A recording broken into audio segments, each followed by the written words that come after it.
Brother, they can't keep getting away with this, man.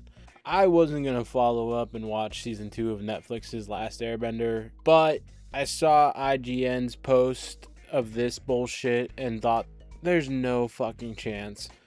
And I do happen to have access to a Netflix account at the moment, so I said fuck it. Maybe I'll just laugh at it. I think the only laughing I did this entire season was kind of like a psychotic breaking down laugh as I was losing my mind over this. It's so fucking bad, dude. I even took notes this season. Look at my notes, man. I knew I was going to make a video on this, so I wanted to be prepared. I mean, don't judge my spelling, but look at that fucking notes. I don't want to just go through one by one and make this video super bloated. I'm just going to try to make this as concise as I can, but apologies in advance because it's gonna get a little ranty, I'm sure. Let's start with a few things that I did like this season. Oh yeah, spoilers, by the way, if I didn't mention that already. I didn't mind them giving backstory to the Blue Spirit and setting up the Painted Lady this season. However, the Blue Spirit stuff did get a little cringy, and the episode was already feeling a little bit bloated. And as far as the Painted Lady stuff goes, I think it should have just been set up. It should not have been a whole fucking arc for Katara this season. I don't mind characters dealing with more realistic trauma than they did in the original series. Sokka handling Yue's death. Iroh understandably being pretty messed up when he gets to the city. And especially Zuko meeting people in the city who hate Ozai, I felt was a nice touch given we didn't get to see much of that in the original series. Long Feng trying to bond with Aang was an interesting spin, and I thought made sense for the manipulative type of character he is. Unfortunately, though, his character kind of just ends up being even more of a bitch in this version. I wrote down that I liked Toph's discussion with Iroh in this version as well, but I honestly don't even remember it. But I'll still give it a point for that, I guess.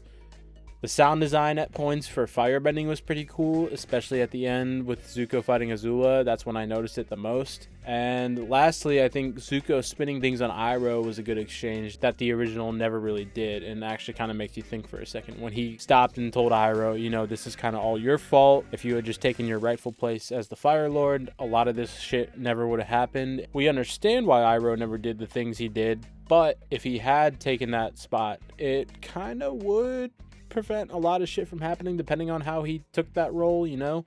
Oh, also, Toph calling Aang Bald Sing Se is funny as fuck, and I will probably be adopting that as a gamer tag at some point, so thanks. But yeah, the quality of this season is probably best represented by a wave. It started out rough the first few episodes, got as good as it was going to get around episode 4, and then seriously dipped off again. Honestly, even the best episode had a lot of issues. I guess it's like a mild hill. My list of negative points with this season kind of overshadows all of this. Like I said, I'm going to try to be as concise as I can with this, but apologies in advance because I'm sure it's going to get very ranty. I think a lot of what is wrong with not just this season, but the adaptation as a whole is the desire for the creators to change things while keeping them exactly the same, if that makes any sense.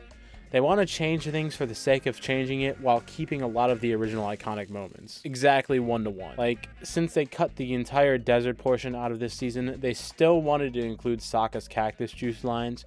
So they just make cactus juice the equivalent of beer or wine at the Ba Sing Se party.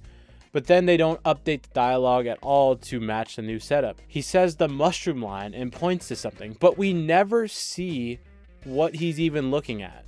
They just wanted to keep that dialogue because it's an iconic line. Why not use your brains and come up with something new for him to say in this context? Or Toph stopping the library from sinking and struggling even though she's on solid ground instead of the desert with a bunch of sand. Or changing the beginning of Zuko alone to have him stealing the food from the pregnant couple. And then a scene later, standing up to defend the kid. It's like they wanted to have that change for some reason, but then still give him the redeemable qualities. It's not consistent, and they didn't want to update the actions that follow it to reflect the things they've already changed. This desire for changes also screws up the tone completely. I said something similar in my season 1 video, but it feels like a lot of the additions in this adaptation are just to make things darker and more gritty. The original already contained some fairly dark scenes, especially for a kids show, but it always gave the audience time to breathe and take in those moments and affect them the way they were intended.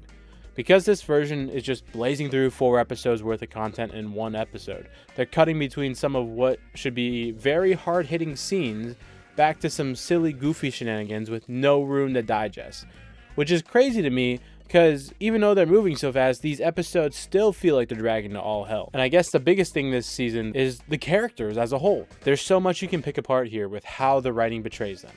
I already mentioned Zuko stealing the food from the pregnant couple, but there's also Suki being an absolute simp for Sokka still for some reason, even though he's a dick.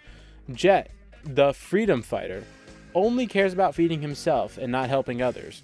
Toph, the girl who can sense ants on the ground and tell when people are lying, cannot consistently sense when people are around her, including 6 earthbenders behind a wall. Azula, the evil princess lady that was always cunning and intimidating and right on the verge of defeating the gang and infiltrated and conquered the Earth Kingdom ultimately, flip-flops at least 3 times this season with her motivations, whether she wants to kill Zuko or not. Barely seems like she's in control and has so much less respect from her father than in the original. As I was kind of putting this video together, I remembered that Ozai in the original was pitting Azula against Zuko, but that's such a dumb twist and he didn't really follow up on it at all this season, so fuck that. She also just feels completely miscast, man. I'm not gonna even lie. I feel like I've seen quite a bit of people complimenting her on this version and thinking that she was a good casting, but no. Her last fight with Zuko alone was just so underwhelming.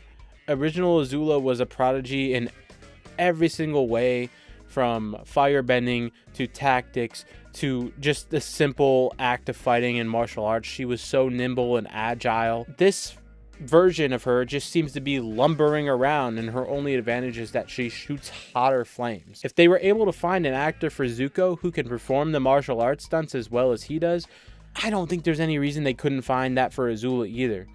She's literally just hobbling around in the final battle and fucking overpowers him with just brute force. It does not feel like original Azula at all. And of course, Aang. Good lord, they messed him up this season.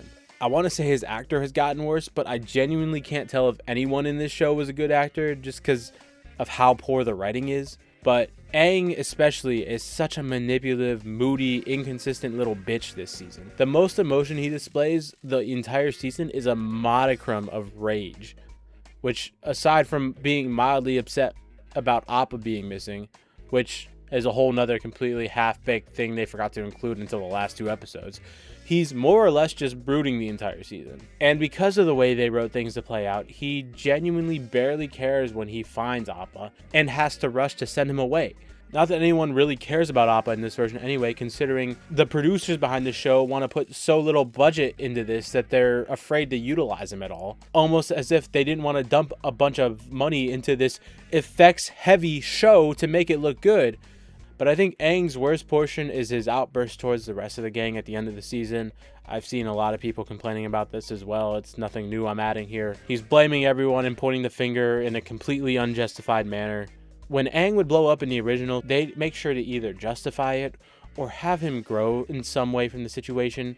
I don't think he ever apologizes or changes after this abomination of a scene before getting shot by the fucking lightning. Speaking of getting shot, that scene at the end shows the creators of the show are either lazy or can't even understand the basics of why the original was staged a certain way. Part of the reason Aang getting murked at the end of the season worked in the original was because Azula shoots him in the back. Her standing right in front of him and shooting straight at him completely downplays the role of the Avatar state being a defense mechanism. Anyways, yeah, that aside, Aang is manipulative as fuck this season towards Katara especially. He was needy in the original, but this version is just straight up saying she needs to be by his side at all times. The writers of this version very clearly have a bias towards shipping Zuko and Katara for whatever reason. So I wouldn't be surprised if that's why Aang is written like this, given they give Katara and Zuko multiple fight scenes together. She straight up has a wardrobe change in front of him, which I think was just a fucking lack of continuity, but whatever. But yeah, it's very Bear from Obsession coded, which, you know, I had to put that in there because I just watched Obsession and that shit was so fucking good. Go watch that instead. And then there's just general laziness and lack of budget shown throughout the entire season. Appa looks rough. Momo is ugly as shit. Azula and her gang just walk around the woods the entire time they're hunting instead of showing any of their equipment they use to hunt them down, like the little tank thing they were riding around in. They don't use the drill at all because that would have been a whole nother thing they had to invest in. The walls of Ba Sing Se look rough and they're like 20 feet high. Their spirit world versions look like a 90s sitcom, and the location of the final battle is like an eighth of the size of the original. By the last episode, Aang barely learns any earthbending. He never meets the guru or learns anything about potentially controlling the Avatar state, but they still act like that was all done somehow throughout the season. I think they put all the budget and thought of choreography into the fight at the beginning of the season with the serpent and gave up for the rest of this season. And I don't care enough to go back and check this, but I'm pretty sure the first season implied that they were still on track for Sozin's comet to return at the end of the summer. But then this season implied Aang has had years now to learn waterbending. So possibly a really poorly done retcon? Who fucking cares though? Clearly not the creators. After looking back on my original video on season 1 and looking at the main complaints that I've had for season 2, it brings me to the same main question I posed in that video. Why are we doing this? Outside of the nostalgia bait money, there's no real upside to trying to retell a story like this. I realize there are plenty of examples where there's multiple adaptations of a property that stick the landing, but that doesn't mean it's needed for everything. If you just want to primarily tell the same story, have an animation team update the animation for a modern audience and keep everything else the same. Stop trying to force animated things to be adapted into live action under the veil that live action is somehow the purer form of film and TV. And stop making changes to something just for the sake of making it with no real follow through in adapting how that would play out with the rest of the show. While I was putting this video together, the trailer for the Avatar movie dropped and it completely validated how I feel towards this series. Stop trying to retell a story that doesn't need retold in a worse format. Expand upon it, create something original, spin something off of it. Just stop doing what this show is doing. I didn't watch the movie when it leaked out. That's a damn shame that even happened.